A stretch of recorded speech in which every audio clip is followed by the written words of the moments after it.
Bienvenidos a la UNAM Responde, este programa de TV UNAM que nos ofrece información relevante sobre lo que ocurre principalmente en México, pero también en otras partes del mundo, en torno a la pandemia ocasionada por la enfermedad de COVID-19. Sin lugar a dudas, un parteaguas que ha cambiado y está modificando tanto nuestro ritmo como nuestra forma de hacer las actividades cotidianas. Y para saber qué hacer durante esta contingencia y cómo enfrentarla de mejor manera, cada día tenemos la voz de especialistas universitarios quienes están trabajando en este tema y están ocupados justamente resolviendo estas inquietudes desde muy distintos frentes. Por ejemplo, esta tarde nos dará mucho gusto conversar con la doctora Marta Páramo.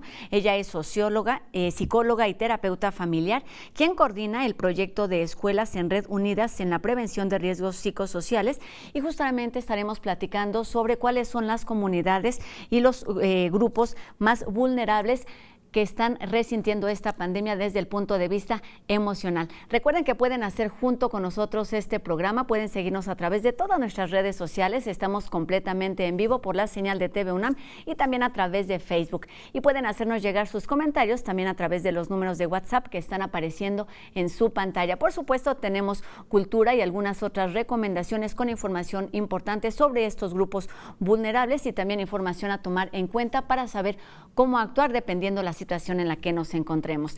Y bueno, vamos a comenzar este programa precisamente con un panorama de lo que ocurre en nuestro país, donde ya se registran 17,799 casos positivos del SARS-CoV-2 y también lamentablemente suman ya 1,732 defunciones en nuestro país. Vamos con este panorama. Es muy importante la donación de sangre. Más útil es la donación voluntaria y por supuesto que existe el mecanismo para que se haga donación voluntaria en los distintos bancos de sangre acreditados, sobre todo en las unidades hospitalarias. La iniciativa se denomina Juntos por la Salud. Se trata de sumar esfuerzos, de cerrar filas, de aportar en un momento que México lo necesita. ¿Aportar a quién? A las instituciones públicas responsables de la salud, al Instituto Mexicano del Seguro Social, al ISSSTE, al INSABI, a las Secretarías de Salud de los estados, a toda la red de instituciones públicas que están haciendo frente al COVID-19. Y por eso, en esta iniciativa Juntos por la Salud, dentro de todas las cosas que incluye, que ya mencionaban brevemente, como es el hospedaje, como es el transporte, como es la alimentación, como es el agua, también se incluye algo que para la Universidad Nacional, para la Facultad de Medicina, es de la mayor trascendencia, que son los kits de protección para todos los médicos, médicas, enfermeras y enfermeros. Yo invito a toda la población a seguirnos, a ayudar a proteger a estos compañeros. Todos tenemos la iniciativa, las ganas de apoyar a aquellos médicos, a aquellas enfermeras, la gente que está en el frente de batalla y a los hospitales. Como se sabe, en la etapa más crítica, y tenemos que seguirnos preparando para que no haya saturación de hospitales, que no nos desborde la pandemia. Han pasado ya casi 4 meses desde que se dio el primer caso de contagio por SARS-CoV-2 y actualmente se registran en el mundo alrededor de 3 millones de contagios. Vamos a ver un panorama de los últimos días. Reino Unido se convierte en el tercer país con más fallecimientos por COVID-19, sumando más de 26,000 muertes. En Estados Unidos, con más de 1 millón de casos y casi 61,000 muertes, 28 estados se preparan para aliviar gradualmente restricciones el fin de semana.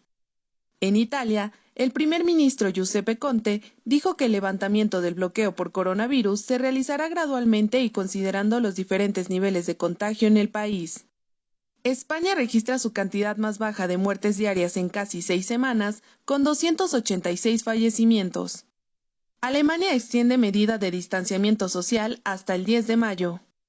En Perú, decenas de presos realizaron motines para demandar su libertad ante el temor de contagiarse con COVID-19.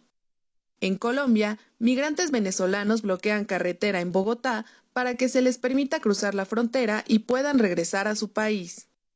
Argentina reporta más de 4.200 casos confirmados y suma 214 muertes. En Panamá, el presidente anuncia la entrega de ayuda económica a 84.000 panameños afectados por el coronavirus. Indonesia supera los 10.000 casos confirmados. Pakistán registra el mayor aumento de nuevos casos en un solo día, con 874 nuevas infecciones. Y aquí en México son muchas las preguntas en torno a qué medicamentos se puede utilizar para atacar este virus, qué está sucediendo con la vacuna y qué ocurre, por ejemplo, en China, donde fue el primer caso de contagio por SARS-CoV-2.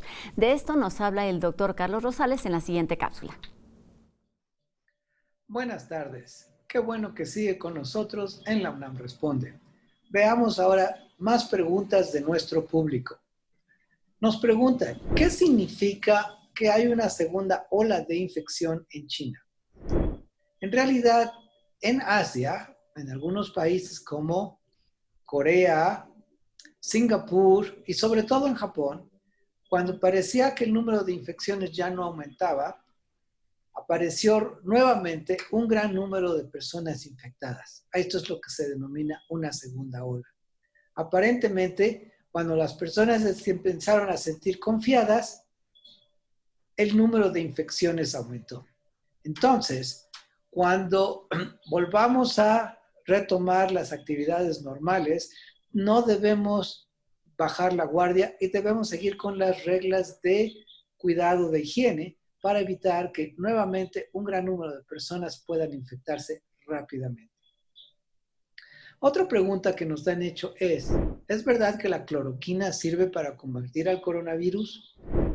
Hay estudios preliminares de que este fármaco que se utiliza para combatir a la malaria pudiera ayudar a prevenir la infección por el coronavirus.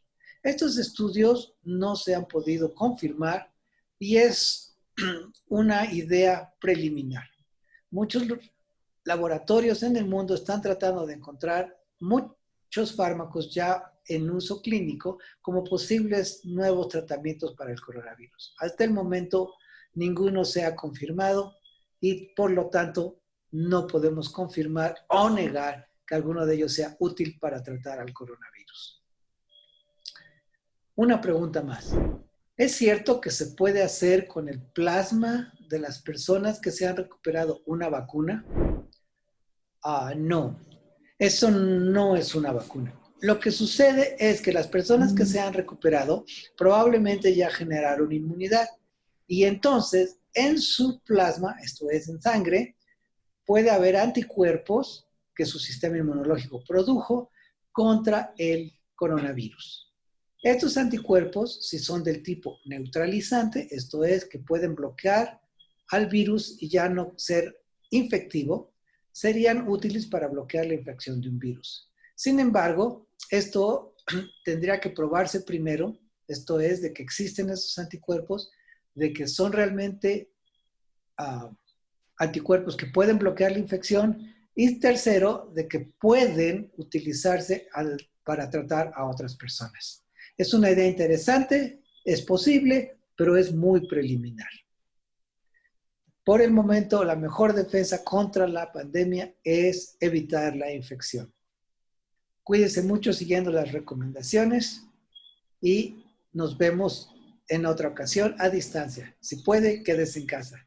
Hasta luego. Gracias, doctor. Nos vemos pronto. Y bueno, hablemos ahora con los especialistas de nuestra universidad.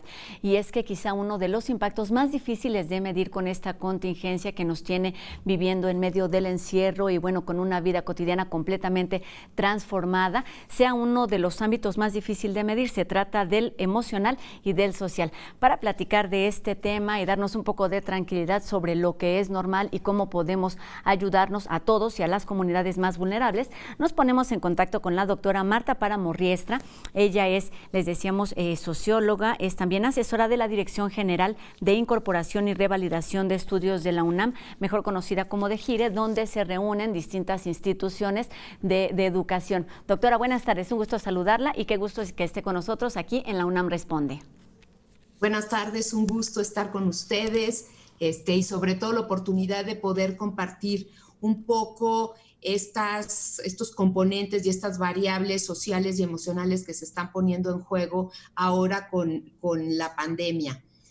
Tenemos que pensar que toda pandemia pues también conlleva no nada más un aspecto biológico y un aspecto que cuidar de la salud física y del contagio, sino que también una parte fundamental es aprender de alguna manera a poder tener niveles de bienestar emocional en tiempos de pandemia. ¿Qué significa esto? Lo natural en estos momentos es que vivamos con incertidumbre, con temor, con ansiedad, que las relaciones familiares se empiecen a exacerbar ciertos puntos de tensión, ¿sí me explico? Y sobre todo una población muy vulnerable en este momento en cuestiones emocionales es el grupo de adolescentes. ¿Y por qué el grupo de adolescentes, de jóvenes? Porque están en un momento en donde naturalmente, por su etapa del ciclo vital, la vida los lanza a los amigos, a la escuela, a las fiestas, a las reuniones, y resulta que ya estaban encarrerados en estos procesos los adolescentes y de repente empezamos a ver cómo se tienen que regresar y replegar en casa. Es decir, es una situación antinatural para muchos jóvenes. Entonces, muchos de estos factores los estamos viendo cómo se recrudece a pesar de que se intenta llevar una normalidad en el sentido de seguir con las actividades académicas, seguir con sus redes sociales y sus actividades a través de Internet. Sin duda, pues mucho de esto está impactando porque nos mandan mensajes los medios de comunicación, pues de organizarnos en familia, de hacernos cargo de una serie de ocupaciones académicas, tareas del hogar, y de repente nos damos cuenta que las cosas no empiezan a funcionar en casa. Normalmente esperamos en las familias un funcionamiento en donde se genere la solidaridad, el apoyo, la empatía, la comprensión, pero todos sabemos de alguna manera que en todas las familias tenemos trapitos al sol y como dice el refrán, la ropa sucia se lava en casa. Y ahorita los botes de ropa sucia de las casas y toda la parte emocional están rebosantes porque normalmente los seres humanos ponemos en diferentes aspectos nuestra propia neurosis. Ejemplo, un poquito en el trabajo, un poquito en la escuela, un poquito en el tráfico, un poquito con los vecinos, un poquito con los amigos, y ahora todo está confinado a un mismo espacio. Y esto hace pues que las relaciones se tensen, esto genera y provoca en muchos ámbitos, por eso se han incrementado el nivel de violencia intrafamiliar en muchos hogares, y todas aquellas cuestiones que tienen que ver con psicopatología de la familia, pues empieza a recrudecer, ¿no?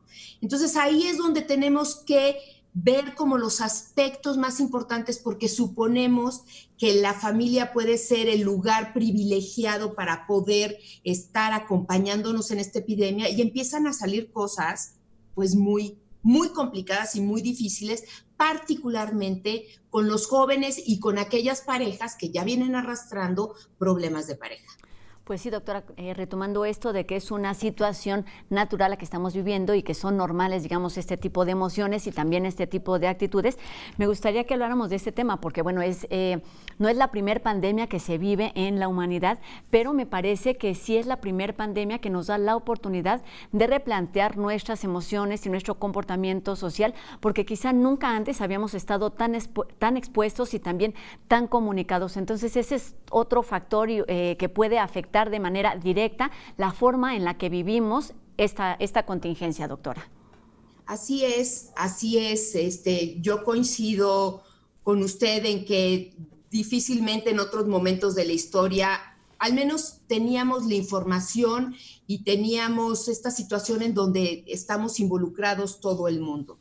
Y eso hace también que en el terreno de lo social las cosas se exacerben. ¿Por qué? Porque tenemos tanta información muchas veces tan contradictoria, estamos bombardeados todo el tiempo por esta información y esta incertidumbre, porque no sabemos bien a bien ni cómo se comporta el virus, y teníamos una información y ahora resulta que no nada más a los adultos mayores, sino se empieza a comprobar que cierta gente con ciertas características o ciertos sectores también se vuelven vulnerables y que no terminamos por decir hasta cuándo. Y esto nos deja en una incertidumbre permanente que empieza a generar muchos niveles de ansiedad.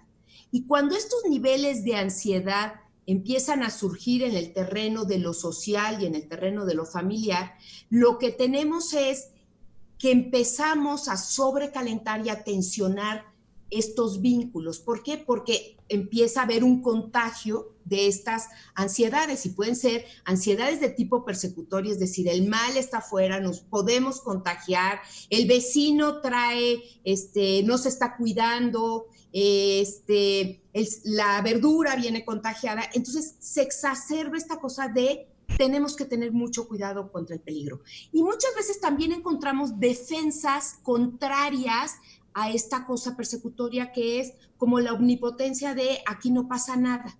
Entonces vemos gente con conductas imprudentes, arriesgándose, no creyendo en que esto es un problema real, un problema que lo estamos viviendo a nivel mundial, sino que empiezan a pensar en teorías de la conspiración y ponen en riesgo no nada más su persona, sino a los miembros de la comunidad. Entonces encontramos como respuestas a esta ansiedad dos cosas, ¿no? O nos atrincheramos, este polo del atrincheramiento y de la persecución, o el polo de la omnipotencia, de a mí no me pasa nada, yo no me contagio y no hago las cosas que tengo que hacer para cuidarme y para cuidar a la familia y al resto de mi comunidad. Y ahí en esos dos polos es donde nos estamos muchas veces encontrando con los mayores problemas de carácter familiar y de carácter social.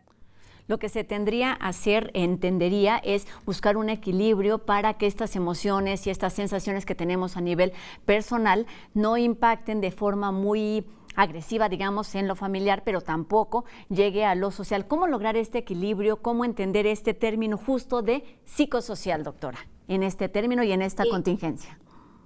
Sí, yo creo que mucho de lo que ayuda en este terreno de lo psicosocial, uno es entender y saber y no saturarse de información. Porque si estamos saturados no podemos sino pensar compulsivamente o obsesivamente en el tema. Otra cosa importante es aprender a detectar qué emociones estoy yo sintiendo, qué me está despertando a mí personalmente esta situación.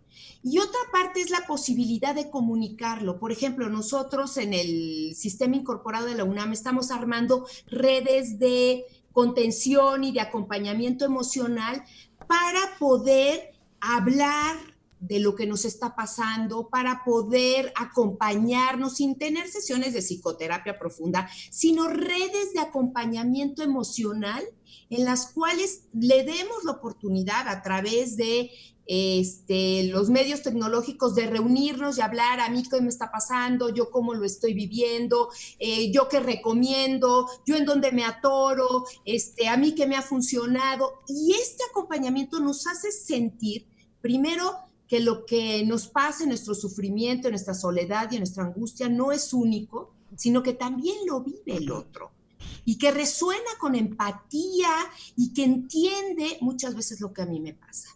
Y esa parte ayuda muchísimo, las redes de contención social que las podemos armar y que los estamos armando nosotros desde las mismas escuelas del Sistema Incorporado. Por ejemplo, ahorita tenemos ya una red en donde más de 150 escuelas estamos trabajando como con estos modelos de acompañamiento y todos nos vamos acompañando y vamos formando grupitos. Y esto es una estrategia y una herramienta que a nosotros por lo pronto nos está dando cierto resultado. Doctora, ¿cómo funciona justamente esta red de acompañamiento que organiza la DEGIRE? Está en una parte, es un micrositio que está aquí en la página que está apareciendo en su pantalla, que es degire.unam.mx, pero platícanos un poquito en qué consiste esta información que está pensada particularmente para los estudiantes, ¿cierto? para los estudiantes y para los maestros. La idea es generar este acompañamiento desde las comunidades escolares en donde los estudiantes que así lo requieran, puedan ser acompañados y contenidos emocionalmente por aquellos profesionales de la salud mental, psicólogos, psicopedagogos, para lo cual estamos nosotros y lo ponemos al servicio también de todos aquellos interesados en prepararse. Estamos armando una serie de talleres que llevan dos partes, una parte está en plataforma y otra parte hacemos los talleres presenciales, pero en línea. Damos el acompañamiento, formamos y luego estamos enlazados con un grupo de terapeutas profesionales que a la vez le dan seguimiento y contención a aquellos que trabajan con los profesores y con los estudiantes. Y así vamos reproduciendo. Y aquellos que asesoran y supervisan estos procesos grupales, a su vez, hacemos un grupo para hablar de cómo nos está yendo y poder de alguna manera compartir las experiencias y ver qué prácticas grupales son más eficaces. Doctora, estamos a punto de irnos a una pausa. Nada más quisiera preguntarle, ¿cuál ha sido la respuesta de los chavos, de los estudiantes y de los profesores con este acompañamiento? Pues excelente, excelente, porque se están empezando a sentir acompañados. Estos grupos dan la posibilidad de encontrar empatía, de encontrar solidaridad, de aquello que no se me ocurre a mí se le ocurre al otro, de quitarle esa unicidad al dolor, a la soledad y a la desesperación que yo tengo y saber que muchos más estamos a veces en la misma condición, que puedo encontrar quien me tienda una mano, Entonces, cuando se empieza a generar esta sinergia, empezamos a poder contribuir y a poder ir de la mano juntos en esta crisis. Pues seguiremos platicando de estos temas porque también hay otros grupos vulnerables y saber cómo ayudarlos. De esto platicaremos más adelante. Doctora, le pido que hagamos una pausa. Psicóloga, maestra en terapia familiar y doctora en psicoterapia. Volveremos después de unos minutitos. Antes, aquí en la UNAM Responde, los dejamos con un adelanto de lo que podrán ver esta noche en punto de las 20:30 horas por TV UNAM. Se trata de En Trending. No se lo pierdan y volvemos aquí con más información. Bienvenidos. Esto es En Trending.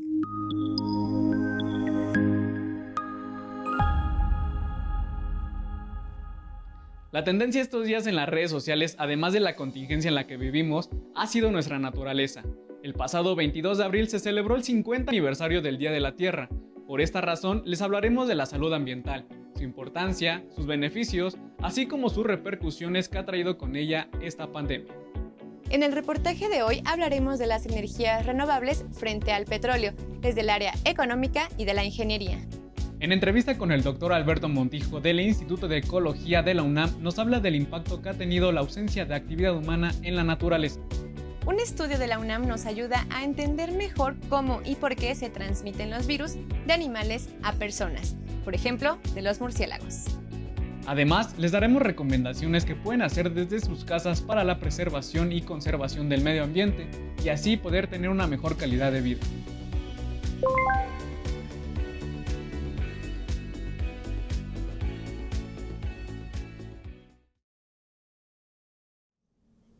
Seguimos aquí en la UNAM Responde y ahora escuchamos la reflexión de Jacobo Dayan, especialista en derechos humanos, quien nos habla sobre algunos casos de crisis humanitaria que lamentablemente no son propios de esta pandemia. Escuchemos. Seguimos en la pandemia, seguimos a la mitad de esta locura y ya se han empezado a levantar voces en todo el mundo alertando sobre un problema que tiene que ver con financiamiento. Evidentemente, la crisis humanitaria, la crisis de la pandemia, la crisis sanitaria, la crisis económica que vendrá después de la pandemia requiere de muchísimo financiamiento. Pero esto no debe de poner en riesgo otras urgencias humanitarias que ya empiezan a sentirse golpeadas por el desvío de recursos hacia la crisis sanitaria. Lo que se requiere es un incremento presupuestal a todos los sistemas sanitarios, pero estos recortes no deberían de venir de otras agendas prioritarias como la seguridad, la justicia, la pobreza, los migrantes, los refugiados, etc. Estos recortes tendrán que venir del sector público como de fundaciones y de fondos privados. Es decir, no nada más los gobiernos van a desviar recursos hacia la crisis sanitaria y al problema económico, sino también fundaciones y fondos privados. Es por ello que varias organizaciones internacionales que se dedican a temas de pobreza, de justicia, de migración, refugio, han levantado la voz diciendo que se requiere garantizar un fondo para atender temas de refugios, por ejemplo, de refugiados que hoy estamos en cifra histórica a nivel global y de pobreza. Esos fondos deberían estar disponibles para los estados y para las organizaciones de la sociedad civil. El riesgo que tenemos es que estas organizaciones o instituciones que se dedican a atender temas de urgencia humanitaria también colapsen y dejen en el desamparo a poblaciones, a millones y millones de personas en todo el planeta. Ante esta crisis, habría que evaluar presupuestos y reordenarlos de manera responsable, dejando fuera ideologías y caprichos de gobiernos para centrarse en atender esta crisis que estamos enfrentando y las otras que ya teníamos: violencia, Estado de Derecho, desigualdad, pobreza, y ahora se suma el empleo y lo sanitario. Esta crisis nos debe hacer reflexionar en cómo estamos gastando y asignando recursos a nivel global para tomar decisiones concretas y urgentes en temas de democracia, gobernanza, cambio climático, por ejemplo, que también algunos científicos han levantado la voz preocupados porque probablemente se recorten fondos ahí. Es decir, la pandemia no nos debe de dejar de ver la otra crisis humanitaria que ya teníamos y las urgencias que tenía el planeta para destinar recursos única y exclusivamente a la pandemia y a la crisis económica que viene después. Nada debe ser más urgente que atender las necesidades humanitarias del planeta y las urgencias en las que ya estábamos, más las que ahora tenemos. Habrá que repensar el gasto y los presupuestos públicos y privados. Buenas tardes. Pues sí, hay temas de los que no podemos olvidarnos durante esta pandemia, durante esta etapa de restricción social y de distanciamiento, porque son temas importantísimos de comunidades muy vulnerables que siempre están necesitando ayuda y, por supuesto, atención y acciones. Pero también hay otras cosas que no podemos omitir, y es que hoy es jueves 30 de abril y en México, por lo menos, se celebra el Día del Niño. Así es que vamos con Cultura UNAM y las recomendaciones que Anel nos tiene para este día. Hola, yo soy Anel Pérez y esto es Cultura UNAM en Casa. Estamos celebrando hoy el Día del Niño y, por supuesto, Cultura UNAM tiene muchísimas actividades para los más pequeños de la casa. Empezamos con las recomendaciones que le hice ayer de Teatro UNAM, que estrenó 3 obras, las puede buscar en sus contenidos y formatos y plataformas. Pero no le había contado que el Sistema Universitario de Fomento a la Lectura, Universo de Letras, también desde luego festeja con mucha lectura y escritura. Empezamos, por ejemplo, con lecturas en voz alta. En este día vamos a tener La Sopa de Piedra y Que Viene el Lobo, 2 lecturas muy buenas en voz alta. También tenemos nuestro tradicional jueves de Bájate un libro, pero ahora con un especial para niños y con haikus. ¿Por qué no introducir a los niños en este género? Nuestros tejedores de historias van a tener estrenos también, como El perro, la cabra y la llama y El baile de los flamencos. Vamos a tener varios concursos en Facebook, en Instagram y en Twitter para que esté atento. Vamos a tener también a nuestros queridos jóvenes narradores que van a leer La niña que encendió la noche de Ray Bradbury, que estamos ahora conmemorando. Así que busca en Universo de Letras todo lo que tendremos este Día del Niño.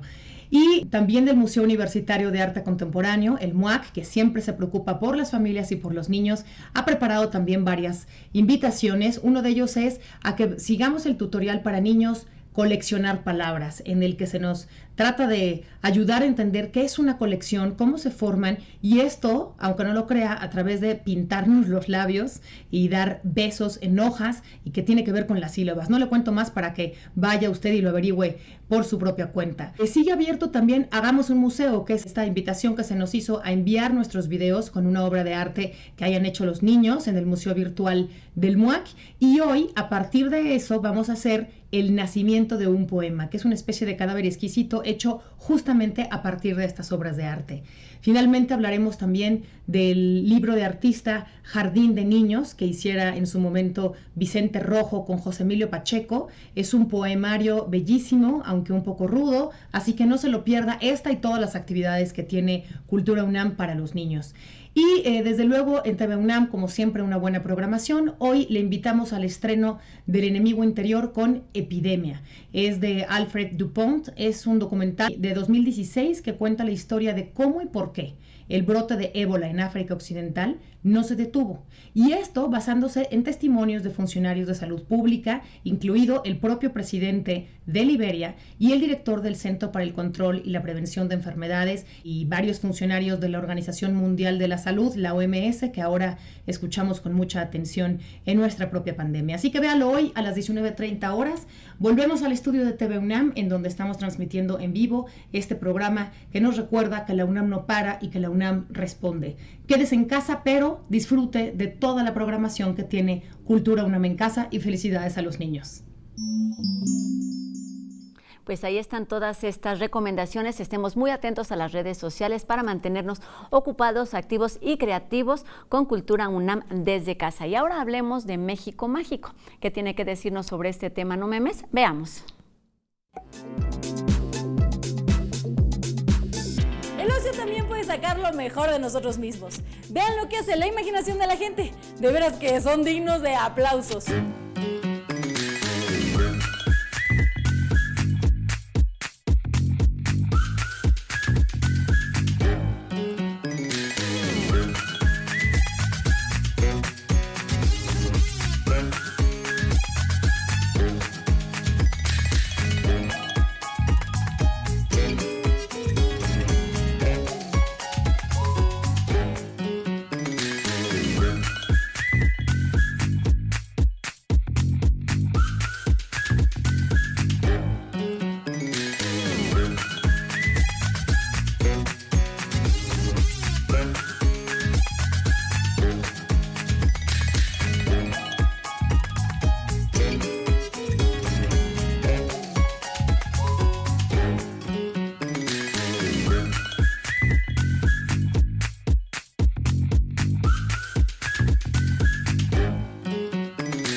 Y esta noche también tenemos un encuentro con el cine de la mano de Roberto Fiesco en Cinema 20.1 en punto de las 9 de la noche por TV UNAM.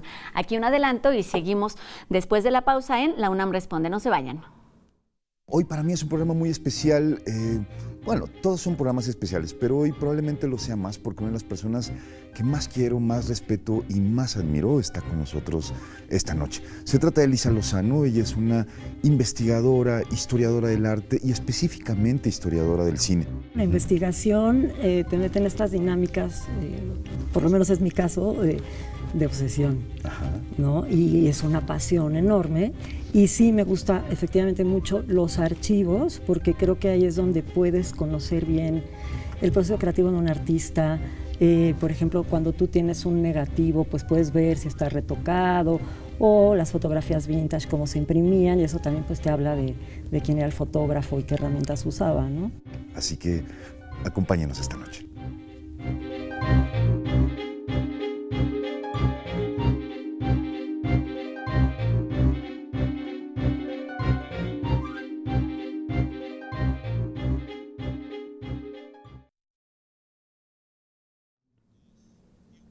Seguimos aquí en la UNAM Responde y enseguida presentaremos un fragmento de la entrevista con Ana Buquet. Ella es del Centro de Investigaciones y Estudios de Género de la UNAM, que puso a disposición del público en general la encuesta Efectos del Quédate en Casa en la vida de las mujeres. Un tema sensible, vamos a escuchar lo que tiene que decirnos al respecto. Vimos que crearon en el Centro de Investigaciones de Estudio de Género este portal, ¿no?, sobre el COVID y la violencia de género. ¿Me podrías explicar un poco de qué va este portal y la importancia que tiene? Mira, el portal se creó por una gran preocupación que existe por el feminismo. La razón por la que el CIEG creó este micrositio responde a dos fenómenos que están ocurriendo a partir de las medidas de contención de transmisión del COVID-19. Y estos dos fenómenos muy preocupantes son el incremento de la violencia de género contra las mujeres adentro de los hogares y el incremento también de las actividades domésticas y de cuidados que están recayendo también muy fuertemente sobre las mujeres.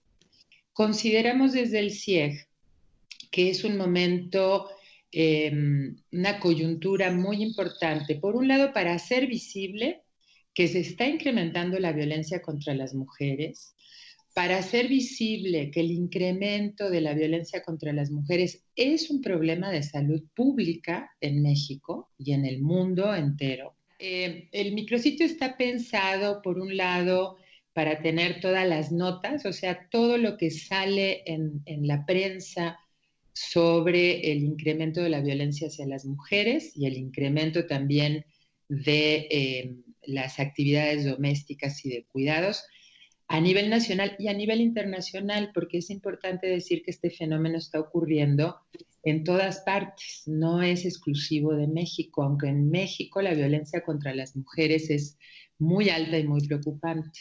Entonces, tener notas sistematizadas de todo lo que se está diciendo en México y en otros países del mundo. Luego, un espacio de reflexiones, que es, allí estamos poniendo las reflexiones que se están haciendo desde organismos internacionales, desde organizaciones de la sociedad civil, desde personas académicas que están reflexionando sobre el tema también.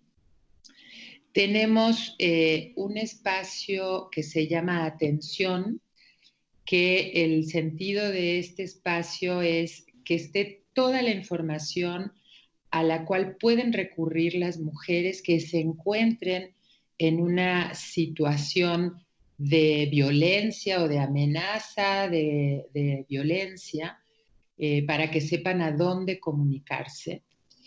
Tenemos también un apartado sobre datos que tiene que ver con un trabajo que estamos haciendo desde el CIEG, que es poder conocer el incremento de las llamadas al 911, el incremento de las solicitudes de refugio.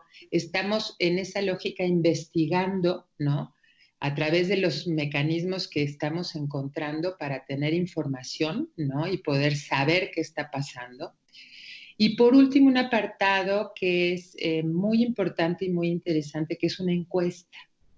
Ese apartado está diseñado para que, por un lado, las mujeres universitarias, pero cualquier mujer de México, pueda entrar y contestar una encuesta muy sencilla en la que estamos preguntando básicamente los dos problemas que hemos detectado: el incremento de la violencia de género y el incremento de las actividades domésticas y de cuidados. Y yo insisto que esta coyuntura del COVID-19 es muy especial para poder abordar el tema, porque es otro problema de salud pública. Vi que habían hecho una carta abierta para el subsecretario de Salud, Hugo López-Gatell. ¿Han tenido alguna respuesta ante la petición que se hacía en la carta? Evidentemente, el doctor Hugo López-Gatell y la Secretaría de Salud están siendo muy receptivos a los problemas que las propias medidas de contención de la pandemia están produciendo, porque sabemos que está produciendo todo tipo de problemas. Los económicos, sin duda, también están cobrando un carácter central, ¿no? Entonces, sí hubo una respuesta y ya nos reunimos de manera virtual también y para colaborar en todo lo que se pueda entre el CIEG y el área correspondiente de la Secretaría de Salud. Pues importante cuando resulta tan lamentable que no siempre la casa sea el lugar más seguro para todos y para algunas personas en particular. Y bueno, retomamos la conversación con la doctora Marta Páramo, quien es conferencista, especialista en temas orientados a los padres de familia, a los adolescentes y también, como ya nos decía, a los profesores de esta comunidad universitaria y de otras escuelas. Doctora, además de esta atención y de este acompañamiento que se le está dando a estos grupos universitarios, académicos, hay otros grupos que están siendo afectados y que pueden ser vulnerables desde el punto de vista emocional, desde el punto de vista de la salud mental y emocional, que son, por ejemplo, los niños, pienso en los adultos mayores, en las minorías, también a lo mejor en los enfermos, no necesariamente de COVID, sino enfermos con algún padecimiento crónico. ¿Por qué es importante atenderlos y que tengan justo este acompañamiento, ya sea físico, virtual, o cómo podemos hacerlo, doctora? Sí, exactamente. Hay muchos grupos vulnerables. Yo creo que uno de los grupos vulnerables, como lo decía la doctora Buquet, son las mujeres, pero yo creo que es momento también de decir y de pensar en los niños, en los adolescentes, en los adultos mayores, en los médicos, en los que están cuidando. Es decir, todos de alguna manera estamos resultando afectados por esto, y mucho de lo que, por ejemplo, nosotros estamos proponiendo es la gente que de alguna manera tenemos condiciones de mayor privilegio para transitar por esta crisis, empezar a organizarnos para apoyar a las comunidades vulnerables. Por ejemplo, hay varias instituciones que lo que están proponiendo es hacer como este acompañamiento a los adultos mayores, llamándolos, cuidándolos, llevándoles alimentos, estando al pendiente sin este contagio, sin este contacto directo para no vulnerarlos.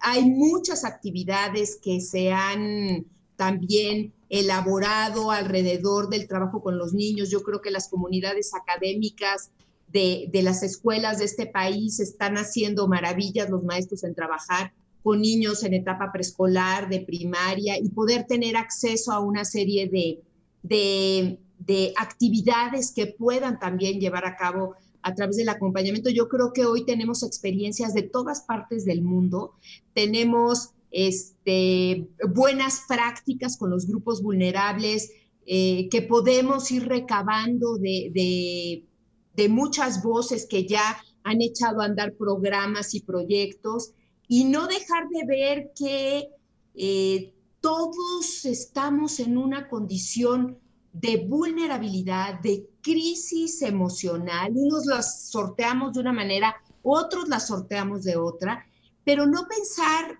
que uno está librado. Yo sí creo que el primer cuidado y el primer mensaje que tenemos que tener antes de cuidar al otro es aprender a cuidarnos nosotros mismos, que es un poco lo que sucede con los niños cuando van en el avión. Nosotros sabemos que primero te tienes tú que poner la mascarilla antes de hacernos cargo del niño o de la persona que está en situación de vulnerabilidad para poder verdaderamente ayudar. A mí me preocupa mucho cómo también tenemos que aprender a cuidar a quienes están cuidando, al personal médico, al personal de salud, que requieren de apoyos infinitos para poder seguir haciendo su labor, y de qué manera nos unimos solidariamente entre todos para ir juntos en esto. Me parece importante hablar de esta relación, de este tipo de vasos comunicantes, es decir, la sociedad afecta de muchas maneras a lo que está sucediendo en nuestro interior, pero esto también impacta en lo social. Vemos, por ejemplo, que a veces nos podemos sentir obligados a sentirnos bien, a estar ocupados, a estar activos, a aprender algo durante esta contingencia. Me llamó mucho la atención un comentario que leí ahí en redes sociales que decía: después de todos estos días de encierro, quizá lo único que tengamos que hacer es sentirnos bien, porque ya tuvimos oportunidad de conocer nuestras emociones y conocer que no son negativas y que no afectan siempre y cuando no afecten a los demás, pero es importante aprender a conocernos. ¿Y por qué es importante, doctora? Se lo pregunto, que estemos en equilibrio justamente lo que pensamos, lo que sentimos y de la manera en la que impacta a nuestras familias, a la sociedad en general, y principalmente después de que pase esto, porque las cosas como van no van a ser iguales. Así es, yo creo que es momento de tener otro tipo de aprendizajes. El pretender seguir con las rutinas y con la vida como la llevábamos puede resultar muy frustrante y generar mucha ansiedad. Yo creo que el mayor reto que tenemos es aprender a construir nuevos mecanismos adaptativos para sortear con la adversidad y de alguna manera poder cuidar nuestro propio bienestar para poder aportar y cuidar a los otros. No podemos, ni le estamos apostando al heroísmo, ni al decir yo todo lo puedo, ni de yo todo lo resuelvo.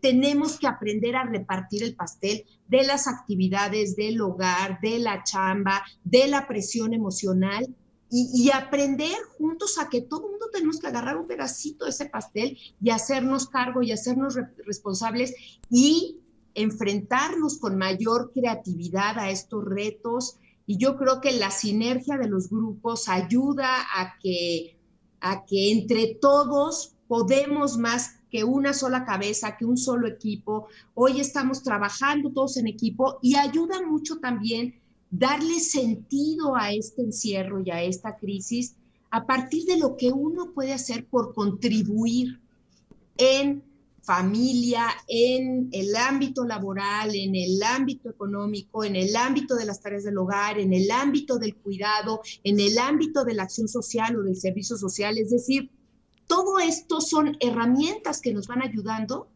a sentir que esto puede tener un sentido y a poder, de alguna manera, tener nuevos aprendizajes a partir de esta crisis. Los grandes aprendizajes se hacen también en crisis. Y esta crisis nos ha demostrado cómo tenemos que aprender a estar, a cuidarnos, a vincularnos y a acompañarnos de maneras diferentes. Exactamente, y todavía tenemos mucho que aprender porque nos quedan todavía algunas semanas de aprendizaje. Doctora, la vulnerabilidad es parte, como ya nos decía, de la condición humana, pero también la resiliencia. Aprendamos a vivir con ella, ¿cierto? Y aprovechar. Así es. La resiliencia es esta capacidad de sobreponernos a la adversidad y salir reforzados y saber que esta resiliencia, hay una función química en la resiliencia y es que los lazos humanos son el motor que genera la resiliencia, lo que hace que una persona sea más resiliente y pueda enfrentar la adversidad es esta capacidad de vincularse con calidad, con salud, con cercanía, con empatía y con solidaridad con el otro. Entonces, ¿queremos ser más resilientes? Necesitamos ir juntos de la mano. Doctora, me gustaría también que nos hablara de de cómo prepararnos para el día después de esta contingencia, porque de buena manera cada uno estamos haciendo lo que nos toca, intentamos seguir teniendo clases virtuales los que tenemos niños, tenemos esta actividad laboral a la distancia y efectivamente nos estamos comportando de manera distinta. ¿Cómo prepararnos para la relación que vamos a tener cuando esto termine? Yo creo que se vienen tiempos complicados después de que esto termine. En primer lugar, porque los mecanismos adaptativos van a tener que tomar otras medidas y otras maneras. ¿Qué quiero decir con esto?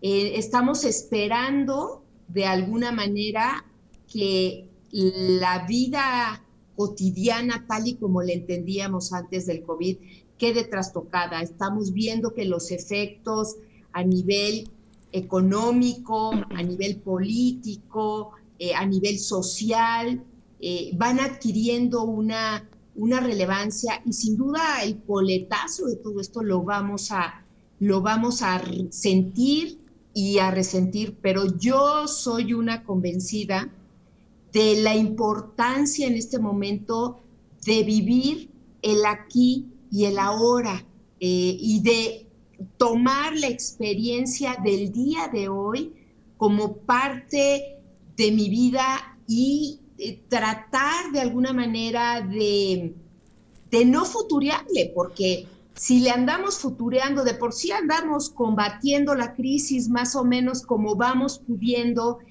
luego resulta muy frustrante saber que las fechas, por ejemplo, de inicio de clases, pues eran unas y luego va una segunda propuesta y no sabemos si va a venir una tercera, una cuarta. Estamos viendo, por ejemplo, cómo en China empiezan a tomar diferentes medidas porque empiezan a ver que el problema no se ha resuelto del todo. Entonces, futurearle yo creo que nos pone como en una condición un tanto apocalíptica, en donde no tenemos muchos elementos para saber cómo tendremos que acoplarnos. Yo recomendaría de manera importante poder ir viviendo día a día, el solo por hoy, el estar aquí y ahora, cómo estoy aquí y ahora, cómo estoy combatiendo estas condiciones del encierro, estas condiciones de la tensión emocional en la vida cotidiana, e ir paso a pasito, porque en estos escenarios de tanta incertidumbre, difícilmente podemos vislumbrar cómo van a estar las cosas y qué necesitaremos. Lo que yo sí creo es, y un poquito en respuesta a la pregunta que me hace es, en la medida en que yo hoy pueda cuidar de mí, pueda cuidar de mi entorno inmediato, pueda cuidar de mi entorno social en la medida de mis posibilidades, en esa medida voy a estar mucho más habilitado, mucho más equipado y con mayor posibilidad de generar nuevos mecanismos adaptativos para lo que viene después del COVID. Y esto sucede tanto a nivel personal como a nivel familiar y en grupos como la escuela, la calle, el trabajo. Entonces, con esto nos quedamos, doctora, dar sentido a nuestra vida y hacernos responsables de lo que hacemos día a día y así, sin incertidumbres, sin exceso de información, porque eso tampoco nos ayuda. Doctora, muchísimas gracias por estos minutitos, por estos muchos minutos para la UNAM Responde, por esta información importante que nos da tranquilidad de cómo se está enfrentando esta pandemia. Efectivamente, este tipo de intercambio de información nos hace sentir acompañados y pues disminuye un poquito la presión. Muchas gracias, doctora Marta Páramo Riestra, quien ha desarrollado programas de formación docente desde hace ya varios años para la DGIRE de la UNAM. Muchas gracias. Muchas gracias a usted. Saludos. Gracias, doctora. Pues estaremos también muy al pendiente de lo que ocurre y de la información que están subiendo constantemente a este micrositio de DGIRE de nuestra universidad. Y ahora nos vamos con la nutrióloga Majo Gallardo, quien nos habla sobre un tema recurrente en tiempos modernos. Escuchemos. Hola, ¿cómo están? Otra vez yo, Majo Gallardo, nutrióloga clínica y deportiva. Recuerden que me pueden encontrar en Instagram y en Facebook como Numa Nutrición. El día de hoy vamos a hablar de tips para combatir estreñimiento. En esta cuarentena, nuestra rutina diaria ha cambiado y nos hemos vuelto un poquito más sedentarios, por lo que se puede ver reflejado en nuestra digestión y sobre todo en el aumento de estreñimiento. Por lo que, 1. Aumenta tu consumo de fibra. Trata de incluir frutas y verduras en todos tus tiempos de comida. Consume frutas con cáscara como guayaba, manzana, pera, durazno o frutas como piña y papaya. Verduras como nopal, hojas verdes, lechuga, espinaca, apio, etc. 2. Cambia tu consumo de cereales blancos como arroz, pasta, pan por cereales integrales. 3. Toma más agua. El consumo de fibra no sirve de nada si no va en compañía con un consumo de agua. 4. Consume probióticos. Pueden venir del yogurt o los puedes comprar en la farmacia. 5. Mantente activo. Caminas, ejercicio, eso ayudará al movimiento digestivo. 6. Hazte un masaje en el abdomen en forma de manecillas del reloj. Va a ir de derecha a izquierda. Y por último, trata de consumir frutos secos. Una ciruela pasa en la noche, vas a ver cómo te va a ayudar. Si tus síntomas persisten y sigues con estreñimiento, consulta con tu gastroenterólogo para que te pueda ayudar. Recuerden que me pueden encontrar en Instagram y en Facebook como Numa Nutrición.